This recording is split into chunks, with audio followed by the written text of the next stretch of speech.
All right. Well, welcome to another episode of the MRG interviews.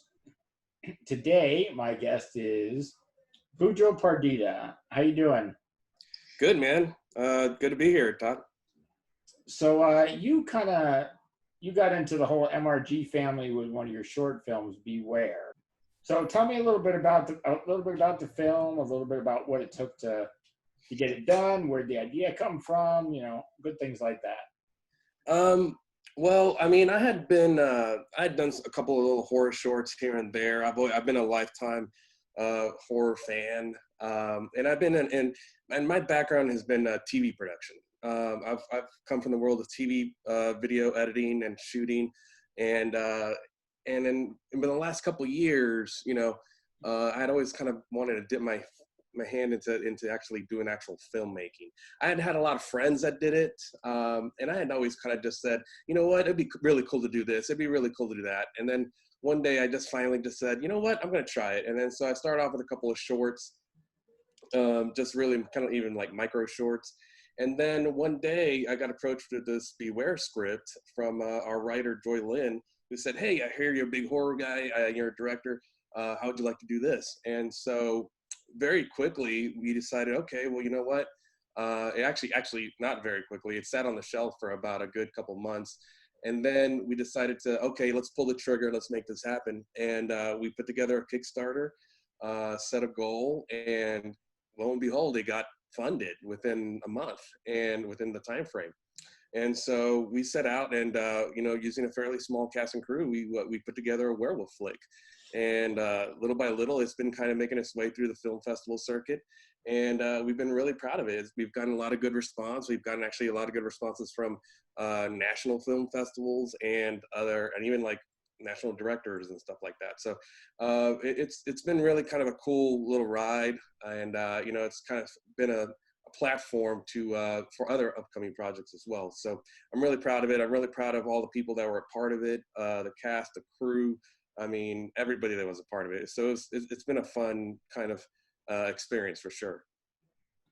Yeah, it's definitely a cool film. I mean, I definitely enjoyed it, and I'm a, you know, I've always been a big horror fan, period, and werewolves are, a big part of that. And I've always dug that stuff. And later on, I'll have a question for you, and then I'll give you my answer so we can see where we're at on that. But yeah, Sure. like I said, you're part of. It's going to be part of Volume 6, which for the MRG Collective, the horror series, and I've got a date slated right now of 7/14, so it's going to be coming up soon. You got some other pretty good films on that volume, a bunch of award winners out of England, and one of my favorite shorts I think is Dystopia Street by Dave Cave, and that's going to be on your volume as well.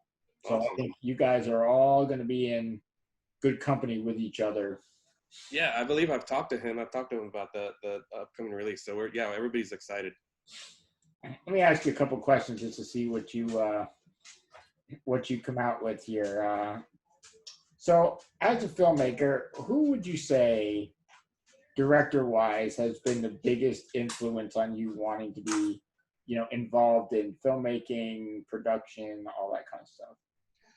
Oh man, that is kind of that's a very difficult question for me because I knew since I was a teenager or even younger that I knew that I wanted to do something with uh, television or cameras, and growing up in watching all these like, what I would consider the kind of like almost the golden era of horror films would be like the early 80s.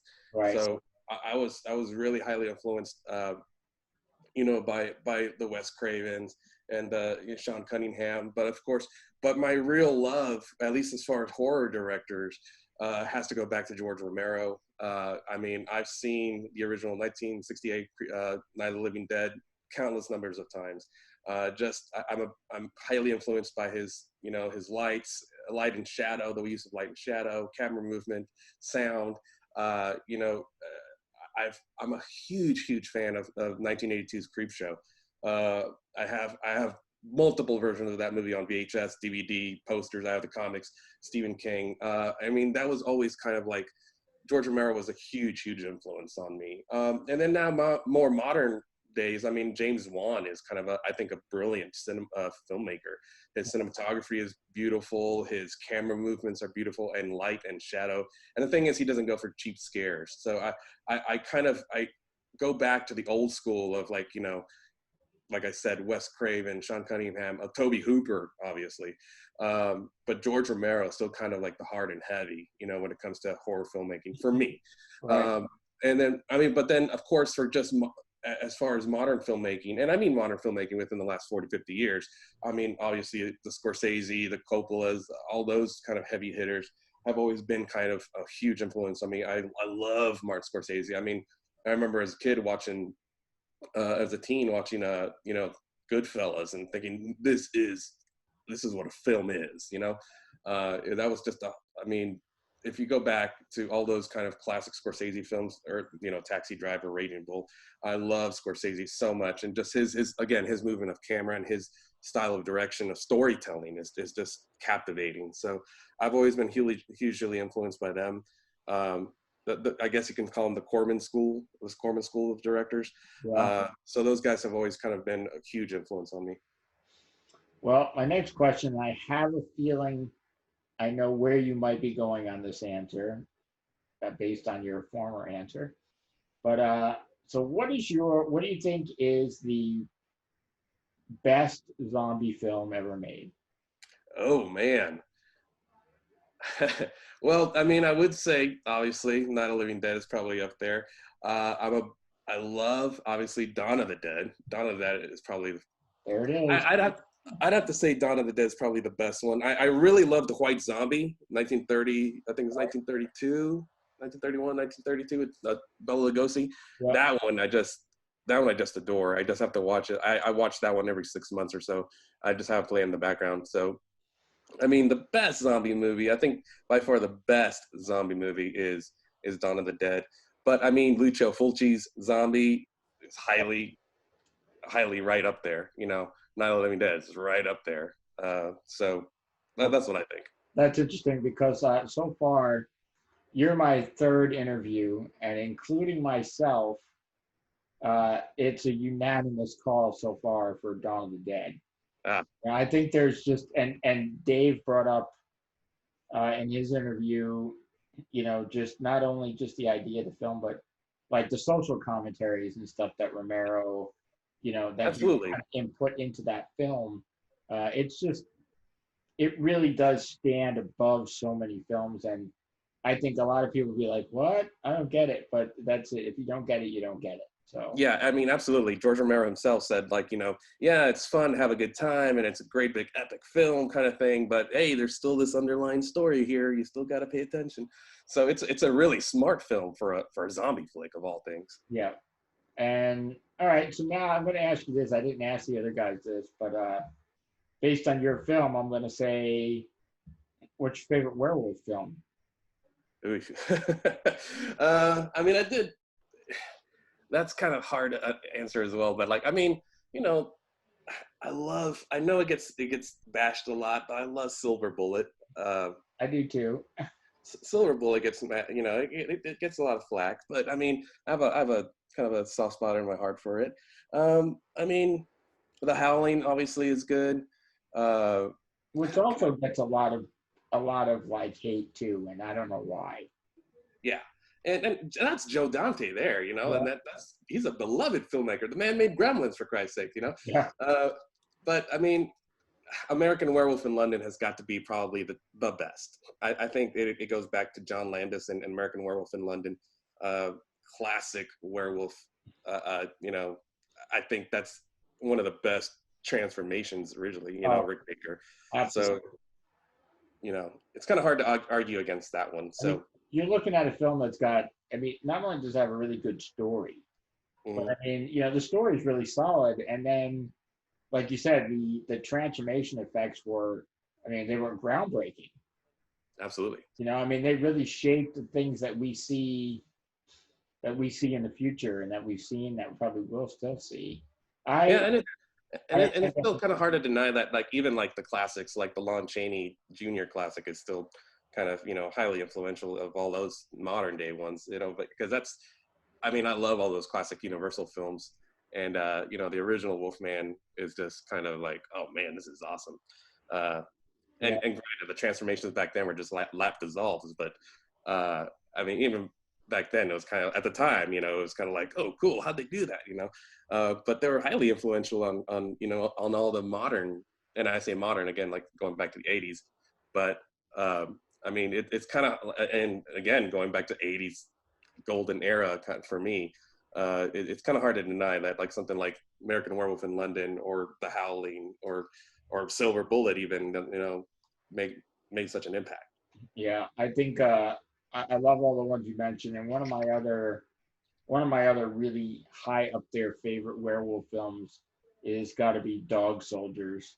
Yes. It's just a Yeah. cool film. I think they did a great job with the werewolves themselves. I think that's a big thing for me is how do they look? I mean, and what do you, and, everybody likes something different. Some people like the more crouching, all four werewolves. Do you like the upright two-legged werewolves? I mean, what is it that people like? I mean, for me, I think I like the upright. They look more intimidating. They look more, you know, that they can really just tear you apart.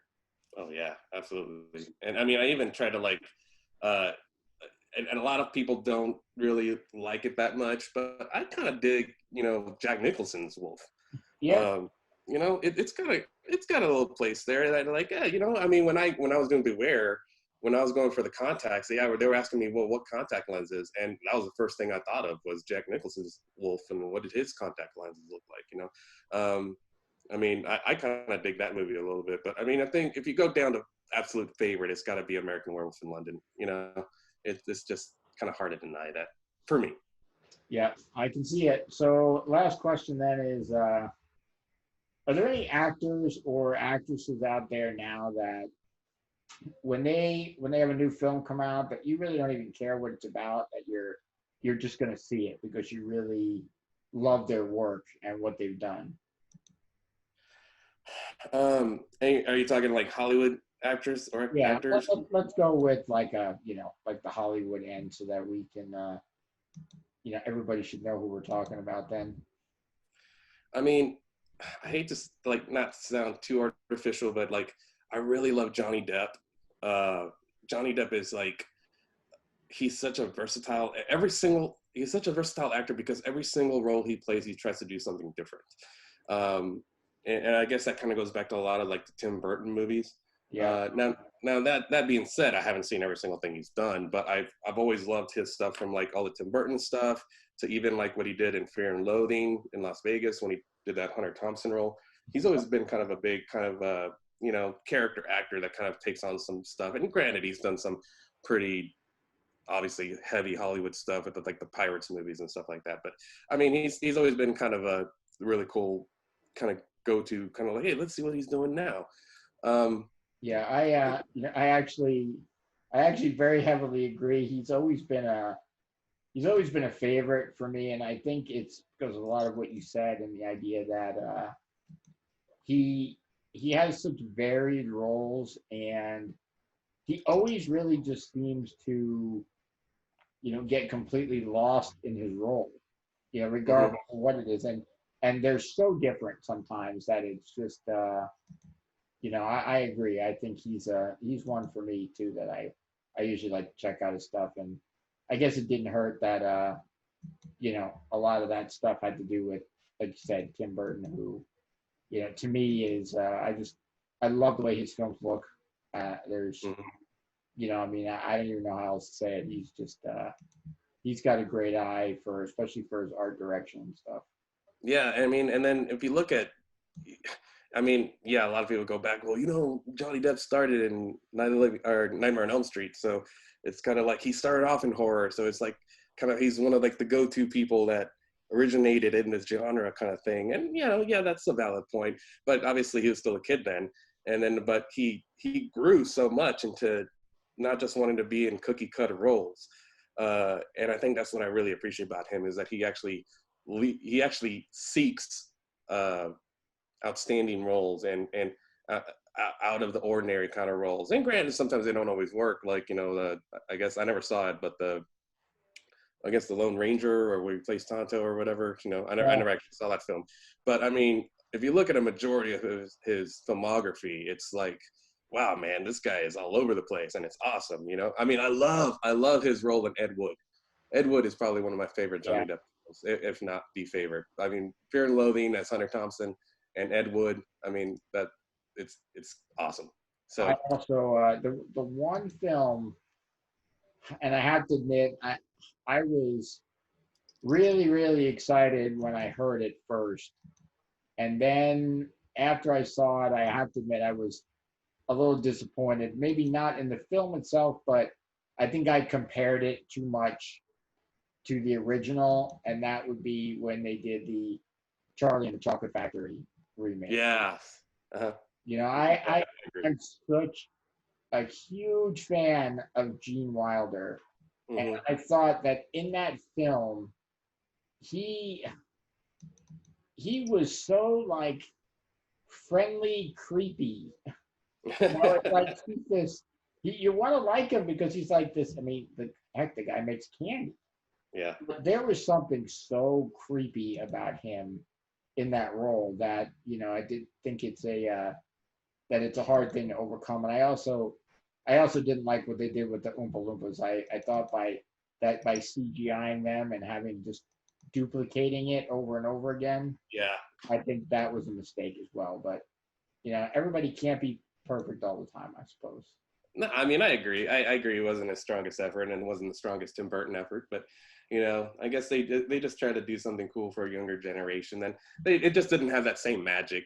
I mean, I don't think it had that same magic as Gene Wilder did. I mean, the other day I was I took a little road trip with my kids to go to a drive-through zoo, and on the way back I played the Willy Wonka soundtrack. You know, and they were loving it. They loved it. It was like being back and watching the film. You know, and that the new one obviously doesn't have that kind of magic, I don't think. No, I agree. So, all right. So, what are you working on now, or what do you got in the pipeline? What are you hoping to do? I know that the COVID stuff has kind of put a damper on a lot of people's production plans, and Yeah, I mean, I had you know, I've been involved in various projects, but obviously the COVID kind of put a damper on everything. I did have a zombie. I'm working on a micro short for a zombie film called Dead End, and we actually had the entire shoot dates booked, and we actually were a week away from shooting from principal photography, and it got shut down a week before because of all this COVID stuff. And the thing is that we had a horde of zombies like booked to show up for this huge reveal shot, and so obviously that went down the drain. For now, you know, maybe hopefully that'll be coming up pretty soon, at least, you know, within 2020. But right now I'm actually working on a music video. The immediate future, I'm working on a music video for this band. It's a horror punk band called the Immortals. And we have a shoot at the end of the month for one of their latest music videos. I also have a couple other kind of film shorts and commercial productions that I've got coming up for friends and other filmmakers. And I'm helping out with a couple other music videos as well for a couple other singer-songwriters. So while I don't have another short film. I have various short films. I'm actually in the middle of reading 3 or 4 scripts right now that I want to get produced. But, you know, with the whole situation of, you know, when are we going to come back to work? When are we actually going to go back and start shooting again? When are we actually going to get on set? Because even like the music video that I have going on at the end of the month, it's a minimal. I mean, it's a low scale or minimum scale crew. I think it's 4 or 5 people, you know, which is ridiculously small. So, but that's what we're trying to do at this point. So that's what I got going on. You know, mainly the music video scene for now until things kind of open up with the film side, and you know, we'll kind of see what happens. Well, just be you know, anytime you've got something that you've got done that you want to promote or anything, always feel free to throw a posting up on the MRG page. I mean, you're you're part of the MRG family now, so we'd like to always help promote, your other work, even if it's not work that, we're gonna distribute, because now you're in the group and you're stuck there for forever, I guess. That's awesome. I mean, yeah, it's great to be a part of this, and it's funny how I fell into this in a way, because I'm friends with John Campiano, who's a producer on Georgie, and I'm friends with the director Ryan as well. So when he told me that, oh yeah, we got Georgie up on MRG, I was like, huh. Let me look into it. And then I saw that you guys are down the street in Houston. I was like, this is perfect, So No, yeah, I'm excited, and everybody that was a part of Beware is really excited. So we're glad to be a part of this. And yeah, Georgie's another one. That's a really, really well done short. Yeah, Ryan did a great job with that. That's they're on volume 5, and that volume 5 was pretty stacked. And we had a couple of films from Jonathan Zarin, and like Santa Baby has gotten a lot of attention, internationally, and that's it makes me feel good that we can, get these short films together and get them out there. And it's good that, I know most filmmakers realize that a short film is not going to make them rich, but the idea that we can take these and get them to a much more wide audience and get the exposure that that I think you guys deserve. And that was one of the pet projects that I wanted to head up going into this distribution company, was to put a strong focus on short films, because I just think there's not enough avenues for you guys to get your work out there. Yeah, and that's a great thing, and that's why I really appreciated it. And I know that because in my world of TV production, coming from a TV production background, you have to learn how to shoot quickly and edit quickly and turn around quickly. And that's why I've always kind of been more akin to producing shorts as opposed to features. But, if it's, and I know that a lot of people kind of say this a lot, but a lot of times shorts are kind of like what you would think of like kind of a calling card or a demo of like, look, this is what I'm able to accomplish with this amount of money, with this budget. Imagine if I had a bigger size budget, what I could do. So it's a great thing to have a distribution company that believes in the product and believes in the filmmakers. So because we are just trying to get our name out there. Some of us are obviously we have day jobs and stuff like that. So we do this because we have a passion for it and we want to do it. And we get other people excited about creating, and creating content, creating film, because we love it. It's flat out. That's what it comes down to. We love to do it. Right now, like I said, I've got various projects going on.